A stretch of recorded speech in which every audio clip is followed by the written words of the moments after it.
Hi, folks. All right, 2 times in 1 day. It's like a record. You know what I'm saying? Okay, I'm back because around 3 o'clock ish. Let me see if I can actually tell you the time. Um, 3:21 is when it came to my inbox, PM Eastern Time. We did get updated meeting minutes from last year's annual meeting. So, as you know, I'm sorry, y'all. My phone. Um as you know, uh, the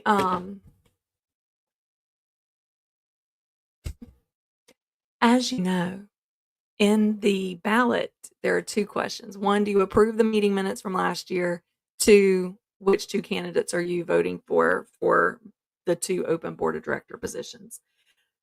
And I did a video earlier today rewatching last year's annual meeting because it has been a year since we had that meeting. No one remembers what we talked about. Okay. So we rewatched that together. If you want to go back and rewatch that video, the first like hour and a half is us watching that on like 1.5 speed. The original meeting recording was like an hour and 47 minutes. I watched it at 1.5 speed so we could see it quicker. And then yeah, then we read through the meeting minutes that we were supposed to vote if we approved or not. We did not, per my last video, but we have sent out a new. It appears that pages 2 and 4, no, 2 and 3, maybe the backs of those meeting minutes, did not get translated out to what was ever put on front steps and or what was sent out in the packet. So in the candidate packet that was sent out. So if you go in to vote, there is a thing at the top, right? So above the very top question, there is a 2025. I can tell you what it's called. It is, if you download it, it is titled 2025 ballot packet.pdf, and it has the notice of annual meeting, which is the annual meeting that's going to happen at 7 p.m. on June 25th this year. And you will see that one of the items is approve the 2024 annual meeting minutes. So, again, please go back and rewatch that so that you know what was discussed. You look at the minutes to make sure that you see what's documented in the minutes, and then we vote whether or not we approve, okay, of the meeting minutes. So, note 2 things in this ballot packet I would pick up on. 1 is that we have a meeting on at 7 PM on June 25th. 2, please go back and refresh yourself with last year's meeting. So, separate from that, let's see, did I not upload all the pages of this? I did. So, there was this first page of meeting minutes, this second page of meeting minutes, this third page of meeting minutes, and then we go through and have all of the bios as they were originally distributed. Um, so this makes up the entire packet. Okay. I'm going to remove this from the stage. So now we have, oh, I hate that. Now we have these revised meeting minutes. So what I did was I took this, I put it into this was a picture, right? Because it's in PDF, but this was a photo in PDF, not something that someone had typed up in Word and then printed to PDF. So in order to do a quick side by side comparison, I took the photo, translated it to a Word reader, and then did a side by side, like show me all the changes. So the first page is, as I said in my earlier meeting, again, this meeting was June 26, 2024. So a year ago, it happened at 7 p.m. And this first page had no changes to it. Second page, everything highlighted in yellow is new. So this was things not in that original 2025 packet. But they are, of all the bullets that I talked about that were not in the other meeting minutes, they are in here. So banners at the entrance. We have orders for 2 more banners and would like to see all of the clubs in Fairfield Harbor have a banner. Director Bob Brody, liaison for the roads and streets, and GAP Golf Advisory Panel reported in the 2023-2024, the Red Sail parking lot and pickleball court, cart path on hole 7, Santa Lucia, Spinnaker, and entrances at the community center were paved. Holes 12, 13 were partially paved and will be completed this year. A bridge at the Harbor Point Golf Club was repaired. Crack sealing was done, and the aprons at Castleberry and Broad Creek Road were filled using an economy of scale paving plan. Cart paths on golf holes 1, 10, 11, 13, 14, 15, and 18 are in the 2024-2025 paving plan. The GAP are using an electronic stat tracker in the four club tournaments. A rack card at the visitor center and other locations around town are being used to attract more golfers to our course. This is a new banner in the clubhouse for MGA and LGA. Reciprocal rates with other local golf clubs are being organized to try and get other golfers here, and we can use other courses in the hopes that they will like our course and return. Steve Steinbeck, again, he was filling in for Ray Redness and Les Pendleton when they were unable to attend last year's meeting. He attended as backup for the Stormwater Committee, told the audience that his first encounter with Fairfield Harbor was in 1978, consulting on water supply, wastewater, and sewage. Our soils are hybrid and wet soil with a high water table. We are faced with groundwater. Water tables are slightly about the river level. We don't have relief with a grade because we are relatively flat. Those are not drainage ditches. They are wastewater managed system. We use the Castle Hayne Aquifer, which has some sulfur and magnesium in the water. In 2023-2024, there are new regulations for building lots. The Land Development Program will work with builders, engineers, surveyors, PCC, and POA Board of Directors. There is an application checklist with the building site requirements, full sedimentation, erosion control, positive drainage, minimum siltation throughout construction process, siltation throughout the construction process. A ready-to-build certificate will be issued once a lot is in compliance and will be sent to the PCC to approve the building permit.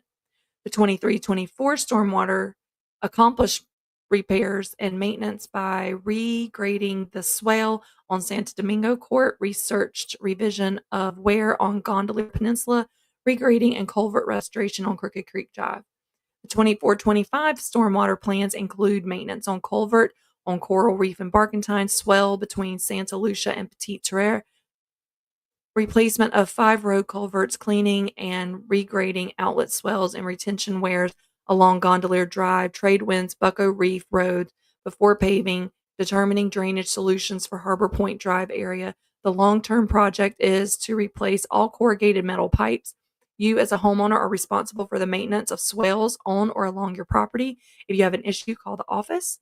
President Albertini spoke on the fiber project. Fairfield Harbor Network is the utility we own. Phil Hewitt is responsible for establishing the partnership with Hosted America. It will provide high-speed fiber optic internet, cable TV, and unlimited calling from your home phone through Hosted America for a basic price of $119.99 per month plus taxes and government fees. Hosted America is offering a 3-month trial. This was as of last year. I don't know what the current thing is. Or if there are any active current promotions, but there was a 3-month service and installation cost. Eventually, there will be a community channel where we can broadcast special events, updated news, and live stream. Annual and budget meetings. The planned installation is in 8 phases. We are currently on phase 5 now. The water bottles they handed out had a QR code, so they handed out water bottles at the meeting with a QR code on them that would connect you directly with Hosted America. The road gang have been keeping our roads clean for 25 years. There are 26 members on the team. 7 miles of Broad Creek Road from Noose Realty to Highway 55 are cleaned every month, and the area between Noose Realty and Marina Drive is cleaned weekly. John and Deb Rothengast cover 5 sections. There's plenty of space for new volunteers. The event committee has some special events for 24-25. These include the Bears, Dock and Roll, beach music with DJ Fred, Independence Day Parade, Scavenger Hunt, Chili Cook-Off, Cornhole Tournament, Trunk or Treat, POA Holiday Parade, and Deck the House Home Decorating Contest. This page was as originally read in my prior live stream, so I am not going to read that. Again, this page, so it looks like the fronts, like it just wasn't taken from front to back.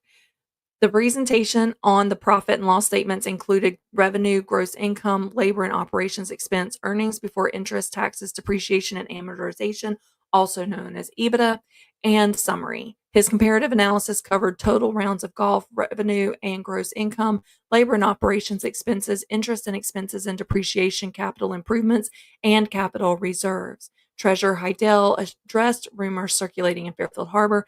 POA dues are not going up to $2,000 as rumored on Facebook, and no additional dues increases for the Harbor Club. 3 years of $100 funds, the 3 years of $100 increases that had already been approved by the board, funds the annual loan P&I payments for principal and interest payments for the next 15 years. The Harbor Club loan is fixed rate loan and is not subject to inflationary increases. If interest rates come down in the future, we will seize on the opportunity to refinance the loan to achieve further savings on the loan's interest expense like we did with the 385 loan.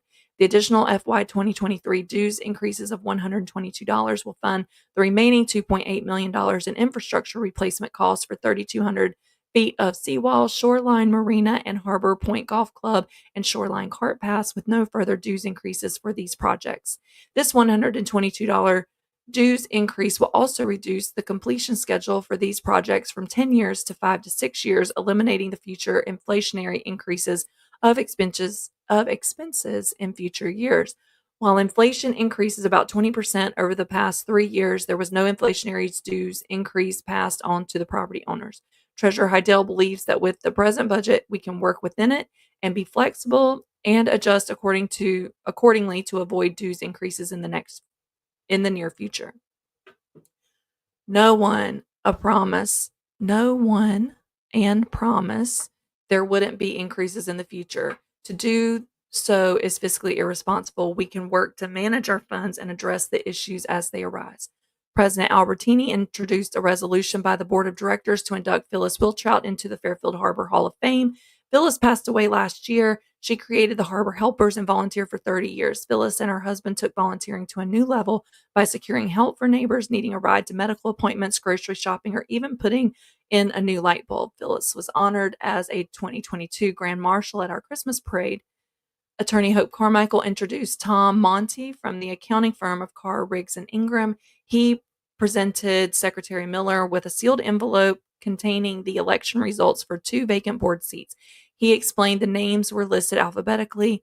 Secretary Miller opened the envelope and stated that no one on the board or POA office staff knew the results. Only Mr. Monty knew the outcome, and the results were Chris Barajas, 841, Phil Hewitt, 611, Don Moore, 856, John Rothengas, 614. The 2 new board members were sworn in by Secretary Miller. Attorney Carmichael opened the floor for questions. VP McLam established the rules before each question. State your name, address, how long you've been a homeowner. 1 question per person. For each additional question, go to the back of the line. Community coordinator Kathleen Voich assisted with the microphone so that the rules could be followed. Jennifer Jump, she asked that we need to be more kind. This election has not been nice. The community has been divided in this election. We need to be nice to the new neighbors. I was falsely accused of something. We need to stop the bickering. This was the second question. Name and audible. Is there going to be a vote on the new clubhouse? Is there going to be a vote of the homeowners? Attorney Carmichael restated that President Albertini has said that this is a matter that would be decided by the board and everyone would be notified of their decision. There were no changes to this page. And then there is a 5th blank page. Anyway, so given what I had bulleted, and let me get the phone back out because I did make myself a little note. So in my earlier live stream today, I noted that the things that were missing between the meeting itself and the board minutes as they were posted, and in that 2025 packet that was attached to the ballot that went out today. The things that I noted that were missing were the election and installation of 2 new board members, update from the Roads and Streets Committee, update from the Stormwater Committee, update on Hosted America, the Road Gang acknowledgement, the introduction of Phyllis Wiltrout into the Hall of Fame, and 2 of the 4 questions had been omitted from the meeting minutes. And so based on this new, again, mine came out at 3:21 Eastern this afternoon, copy of the board meeting minutes, I would think that we have reconciled everything that was covered in that meeting. So again, I will put in the description for those that are watching this on the replay crew. Hey, I am going to put this. I will put the link to the recorded Fairfield Harbor 2024 annual meeting that was done on the Fairfield Harbor YouTube channel that is owned by Al. And I will put a link to that. I did in my earlier video as well. I will also link through to this updated meeting minutes to be approved by board members. So if you have not yet voted already, make sure you watch the video from last year so you refresh your noggin on what happened. Read through the minutes yourself. If you agree that everything is copacetic, then you can vote that you approve the meeting minutes. If you feel like there are still discrepancies between what was covered at the meeting and what was captured in the meeting minutes, then vote that you do not approve. For those of us, it says in the email, let me just pull it back up really fast. It says in the email that came out,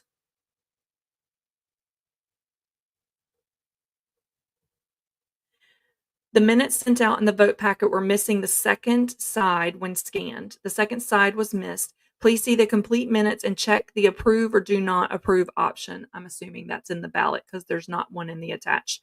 This was not intentional, an honest mistake in getting everything together. Apologies for this error. This can be rectified at the annual meeting and will be very easy. So if you have already voted to not approve the meeting minutes because you thought they were missing insignificant content, it sounds like at the annual meeting, again, that's going to be at 7 p.m. on June 25th, 2025, we have the opportunity to write that then. It should be very easy per the email. So with that, I am going to sign off for the second time today. I do have some other content that I'm going to put out later tonight. So if you're interested, check me out then. But I have to go to Taekwondo now. So I will talk to you later. I hope you have a great evening and I'll see you around the neighborhood. Bye, guys.